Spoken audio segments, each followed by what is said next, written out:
Hey, you there. Are you unhappy about the way things are but don't know what to do about it? Think that a situation is unfair or the world isn't the way you want it to be but feel helpless? Then get out and protest. Because it works, and here's the evidence. An analysis studied boycotts between 1990 and 2005 and found that they worked. In the 90s, when Nike experienced a boycott due to sweatshop labor, or in 1995 when Greenpeace organized a boycott of Shell for dumping oil, the bad news coverage caused all of their stocks to consistently decrease. And the studies showed that 1/3 of the companies that were boycotted would change their practices. It's not just about poor sales, it's about how bad publicity worries stockholders. But now you might be saying, what about things like the Occupy Wall Street movement? Didn't they fail to get anything done? You might be able to say that at the time no specific directive was accomplished, but the Occupy movement came out of the frustrations and backlash against the financial crisis. This arguably led to how the ideology behind someone like Bernie Sanders became so popular. It started a conversation that allowed people in society to bond over wealth inequality and financial injustices. We still talk about the 1% today. Black Lives Matter stemmed out of the death of Trayvon Martin and unrest in Ferguson, Missouri. It brought international attention to the racial injustices of America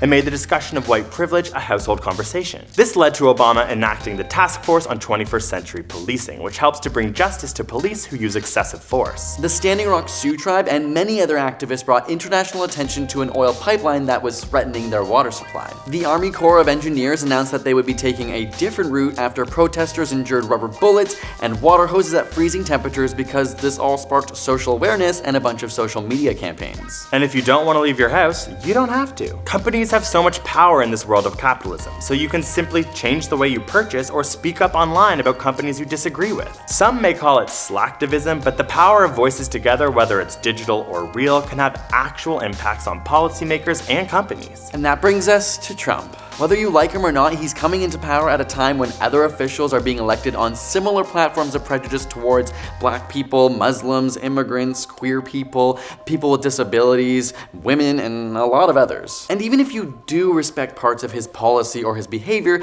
it doesn't mean you have to stand for everything that he does. If you feel that there is an increasing tone of injustice or inequality in your society, you need to show support and compassion to your peers and frustration to the powers that be. Never stop protesting oppression. We recently went to Ottawa to stand with the Indigenous people of Canada, supporting them through a court hearing in which the outcome could jeopardize their access to food. They welcomed us with warmth and compassion as we all work to ensure future laws and policies are more fair for the first people of this country. The Women's March on Washington is happening on Saturday, January 21st, with over 200,000 people planning to assemble at Washington Hill. They're showing they disagree with the president who bragged about sexual assault and has a deeply questionable past on women's rights. It started as one woman's invitation to 40 friends on Facebook, and now it will likely make history. We will actually be partaking in the Women's March here in Toronto, as we believe that women's rights are human rights, as everyone should. There are currently 673 marches happening around the world, so find one near you if you're interested in going. Politicians and corporations have a huge impact on your life, and